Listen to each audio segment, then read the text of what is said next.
Hi, this is Chris from Total Parts Plus, and today we have a 2012 Mazda 3 Neo hatch, stock reference number 5426. The shape runs from the 4th month 2009 through to the 10th month 2013. It has an LF 2-litre 4-cylinder petrol engine backed by an automatic front-wheel drive transmission. LF 2-litre 4-cylinder petrol engine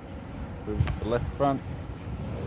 15-inch factory alloy mag with a good tyre, left power door mirror, left front door has 2 small dents, left rear door has 4 small dents, left rear 15-inch factory alloy mag with a good tyre, left hand tail light, left tailgate garnish, tidy rear bumper cover,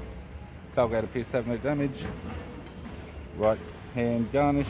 right hand tail light,